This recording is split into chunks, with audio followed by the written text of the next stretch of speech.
Good afternoon, everybody. It is, what was the date, Timon? October 14th. October 14th. Yeah, I'm losing track of my days. So right now we are sampling. So this is a grain bag full of oats. And this bag is 300 feet long and 10 feet wide. And we got our stuffed here pretty good. So typically when we're dumping into our grain bins back at the farm, we have a sampler. I guess I probably should have shown you guys how to do that, but we just have like a sampler. It's just like a little plastic stick with a cup on the end of it. We just stick it underneath the hopper of the semi that's dumping the grain just as it's going into the auger up to the bin. Sample, it's bucket, sample, bucket, sample, bucket. So that way we can take an average sample of the whole load, and we'll do that per load, per truck that goes in the bin. So you actually will get quite a bit of pails. And then what we do once we're done putting all the canola or all the wheat into the big bin, we obviously have a whack of samples, right? Because we're sampling everything. Because I want to know exactly what went in that bin. So then we'll take all those samples. There'll be pails like that. And we'll go through them. We'll mix them all up. And then we'll take an average and we'll average all those. And we'll get it all the way down to, say, maybe we'll get it down to a half a dozen or 6 or 8 pails, okay? And then what we do with those is we take the pail and you'll get to see, and we'll put it into plastic bags. We'll write on it what bin it is, what commodity it is, what grade it is, obviously what farm it goes under, and then you take those samples to the terminals to market your grain. So that's how that's done. So, but since we bagged, and remember on that video, there is a sample thing on that Akron bagger that we used, but we didn't have any buckets at the time. And I can see that the wind is blowing our pallets off here. So we had some 60, flirting with 70K winds, and we roll these bags up and then we stick pallets on them to kind of keep them sealed up. See, there's some water sitting in here, so if you had something, even ice, tell me it didn't freeze, hey? So if you had something like a mouse, which will happen, they'll chew holes in these things, and then water gets in there, which is the reason why you always want to point the ends, in my opinion, downhill. Now, let's get to what I was going to do the video about. If you're wondering about the blue truck, we had Ashtyn's Duramax on order. And it finally came in, and we actually opted out of that Duramax and went with 2 Trail Boss 5.3 gas engines. They just happen to have a blue one and a white one. So we got 2 of those for the exact same price, well, within like $1,000 of that one Duramax. And the reason why we did that is because it's handy to have a couple trucks around the farm, so that way the guys can commute back and forth to the town that they're staying in, or back and forth to the other farm. So that's the reason why we did that. So this is a pretty basic model truck. It just has the yellow smeller lights in it, but we're going to upgrade the bulbs. There's no fog lights on it. I'm a big fan of painted bumpers. I don't like chrome. I am not a big chrome guy. So I'm happy that it has a black painted bumper here. I didn't ask for the black wheels, but the Trail Boss comes with this. It also comes with a 2-inch lift, and I did want the lift. That way we can drive in stubble fields, a little taller stubble fields, and we don't have to worry so much about fire, because these things are fire starters. Also put airbags under them. And these are gas trucks. I did want the 3-liter Duramax, but it was a 13-month order for them, or by the time I would probably get them, be 13 months, and we might still go that route. But as of right now, this blue and white truck, we will have for at least a year for sure. This one didn't come with the spray in box liner, but I got them to spray in a box liner because I'm a big fan of that. It does have the plug here, although you really can't do a whole lot with it. You can charge your Milwaukee batteries, is about all you can do. It does come with heated back windshield. Put mud flaps on it, obviously. You have to have that. Painted tailgate. So when I say tailgate, I meant bumper. Put these here, I'll show you something here. Painted bumper. It does come with the exhaust out the bumper, chrome exhaust out the bumper. I'm not a big fan of that, but anyway, it looks okay. Does come with the cameras and the soft open tailgate. And then inside has cloth seats. It's got the bench. It does come with the full LED screen there. Also, it has another plug right here. I get the radios wired in, and then also the brake controller wired in. Didn't come with that, and I put the airbag, for the airbags there. The what's the word I'm looking for? To pump them up, air them up. Compressor. That's what it is. We'll be getting just some cheap vinyl seat covers, because farm trucks can sometimes get dirty, as you know, and I don't want to get these dirty, especially if I move them out in a year or so. So we'll just put some nice vinyl seat covers on. That way it cleans easy. This is not electric seat on this side, but on the other side, it is. Electric seat on this side, kind of nice. And you've got your no memory seats. Right, for some reason I thought it did, but it has no memory seats, which is fine. So anyways, happy with the truck so far. Obviously it's got some room in there, I got some stuff in there. Fuel economy is not awesome. It says about 18 liters per 100 kilometers. Realistically, if we put a slip tank in the back, it would be a smaller one, probably a 100-gallon slip tank, so that way they can put some diesel in some of the equipment. I'm thinking if you can get 20 liters, 100 kilometers, I think you're on average around the farm. I think you're going to be doing pretty dang good. Now, that's not awesome compared to that 3-liter Tahoe. 3-liter diesel in Ashtyn's Tahoe, which is ranging around 8 to 10. So half. So that's why I think we might still order the 3-liter diesels in these same trucks when they do become available.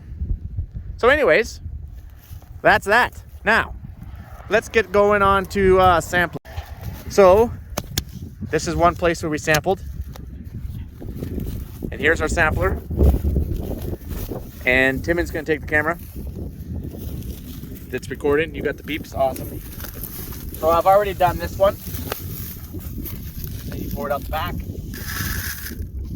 And then you just get this one ready, and we'll put some tape on that. Okay. And then this opens up. Okay. So then we go down. I'll bring the tape. Okay, you got it? Okay.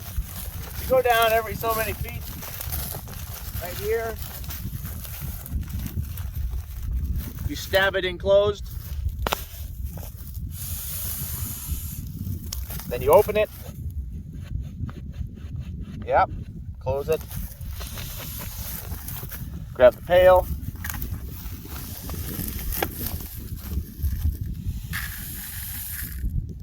Just like that. And then we'll go down here again.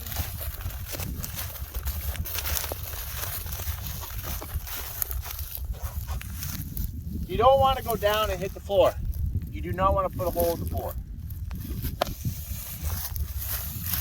And you're probably like, Mike, by doing that, are you wrecking the integrity of the bag? Could you risk the bag splitting all the way down? No. Deer will do a whole heck of a lot worse than this. They'll walk on it, tear big holes in it.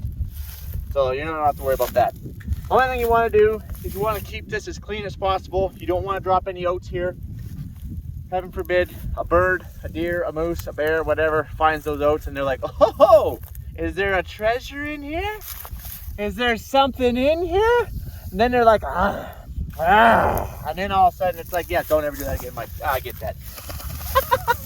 And then before you know it, they're tearing open your bag like a can of sardines. And I hate sardines. Don't ever eat sardines. They're not good. They're terrible things.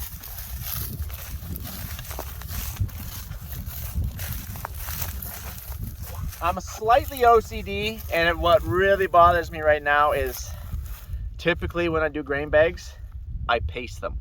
So every 10 paces or something, so that way, because there's going to be a red X on these bags. That way, the red X's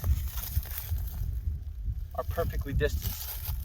we might have a red X too close, and that is gonna bother me now, but we're already half done. So it is what it is. So I want, here it is, I guess.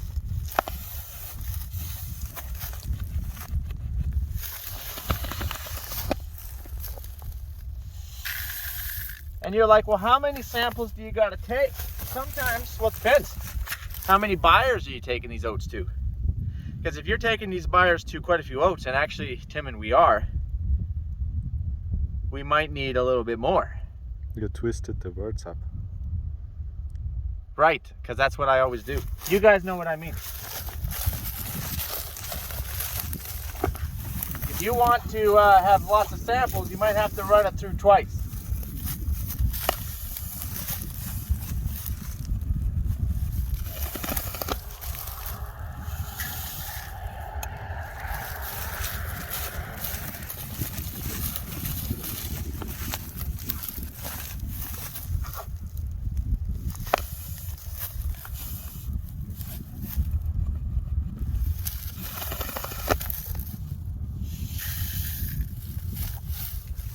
All right.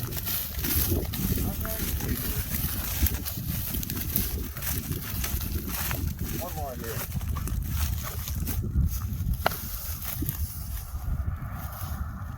You want to do one, Timon? You want to do a sample? Yeah. Do one right down there. I'll take the peeps.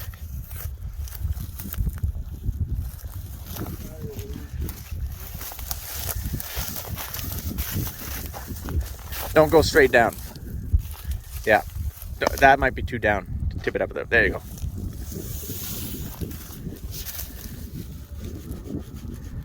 Beauty. I'll get the pail.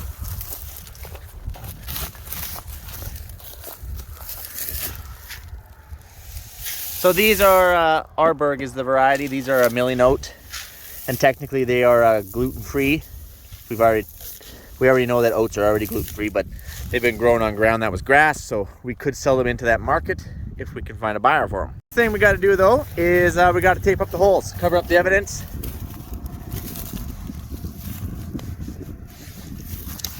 Brush some of the, see this dust doesn't make it stick very well. Brush the dust away. There you go, just like that. Make a nice little X. Last thing that you want is water to get in there. Just like that.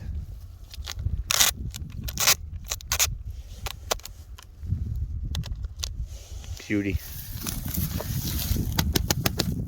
And that, you guys, is how you sample bags. We're gonna keep taping here though.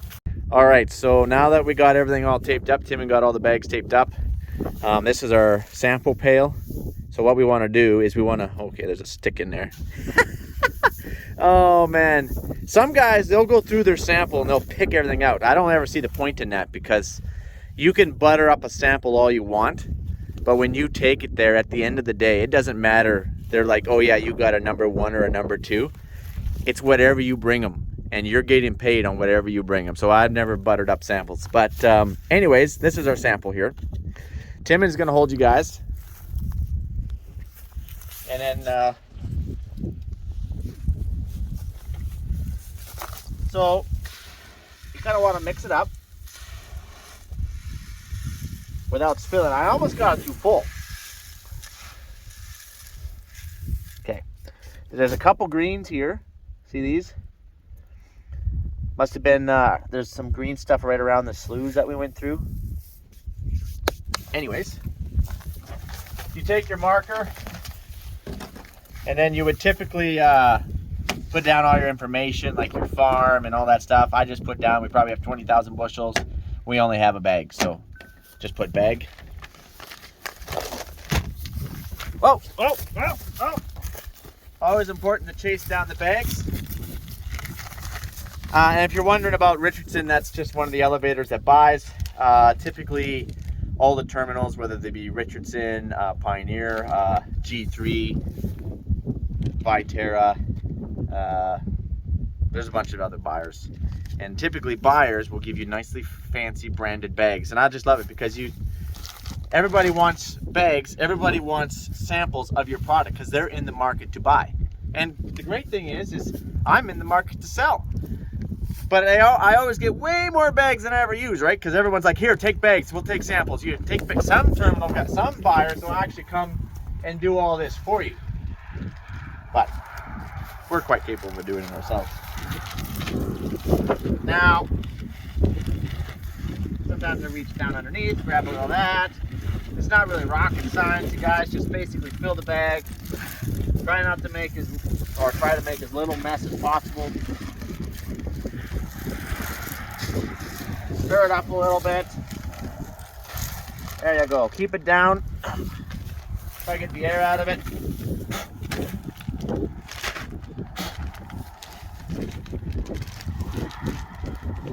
And seal these puppies up.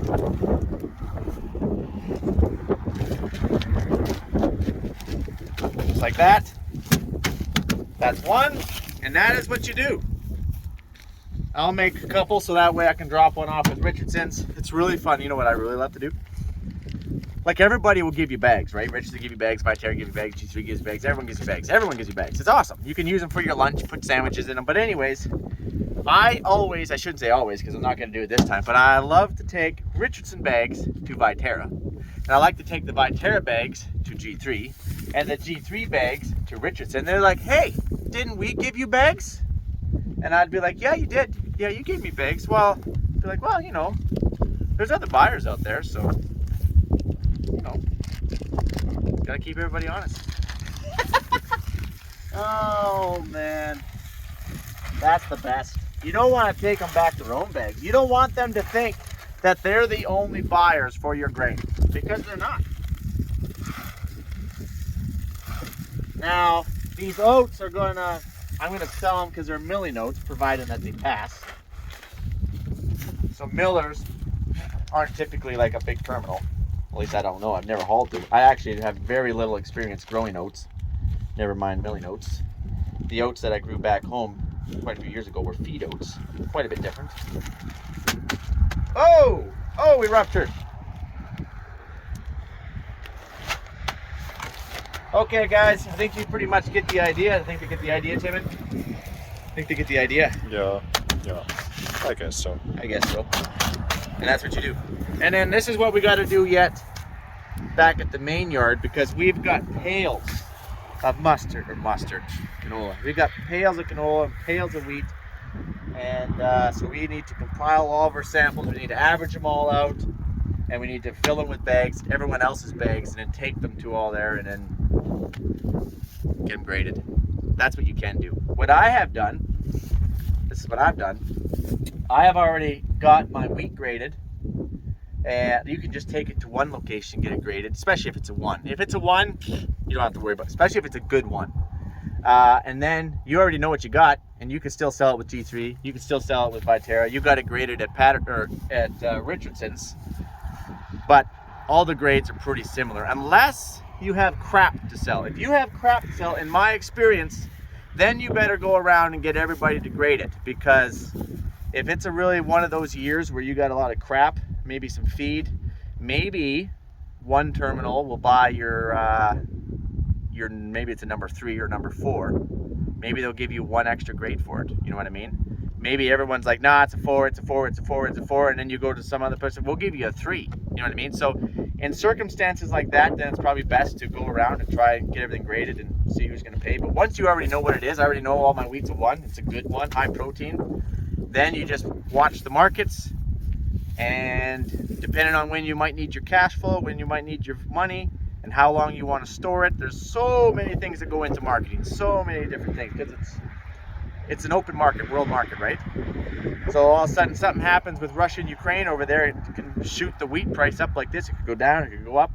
All of a sudden a report will come out in the US maybe on what the wheat is doing down there. Our wheat's spiking up and down due to that, or maybe the canola crop around here, or maybe the canola crop in Europe is really awesome, or Australia really affects us as well. They had bumper canola crops, I think it was last year, and that really affects us up here as well. So, you know, it's a world market. If something happens in one country, it does affect our price here.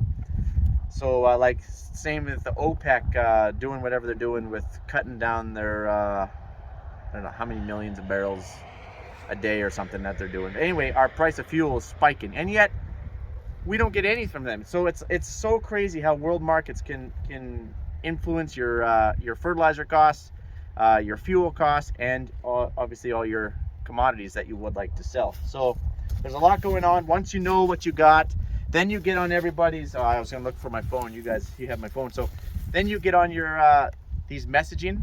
So like these buyers will message out prices typically once a day. They'll be like wheat, oats, barley, all these different prices, all the different grades. It'll be a big long text, all the different prices, and that's of that day. So you want to get on those text messages because a lot of the farmers are obviously. And then you can be like, oh well, Viterra's $9 or $10 wheat. Oh well, Richardson's $10.25 or something like that. Oh, G3's coming in at $11.50 spot price. They must, and sometimes buyers. It also depends on when their trains are coming, right? So say they have a 100-car train coming, maybe they need to move out what we just found 10,200 tons on 100 car metric tons, and they don't quite have enough wheat to fill that whole train, and they get penalized for however long those cars are there. So they got to fill that. So all of a sudden they'll pay more, they'll pay a premium over and above everybody, like normally a lot, just so that way they can get enough wheat or enough oats or enough canola, whatever it is, to fill their train. So that's kind of, if you can kind of, you know, everybody wants to sell on the high. I always like to sell on the slide. Oh man. Whenever Mike contracts, it's guaranteed to go down. And whenever Mike buys his fertilizer, it's also guaranteed to go down. Oh man. Or when I sell my product, I mean it's gonna go up. You know what I mean? So that's kind of it in a nutshell. We're gonna sample up a few more bags. Timon's gonna run them up to the terminal, and I'm gonna go hop on ProTill and relax. So I'll catch you guys on the flip side. Adios, amigos.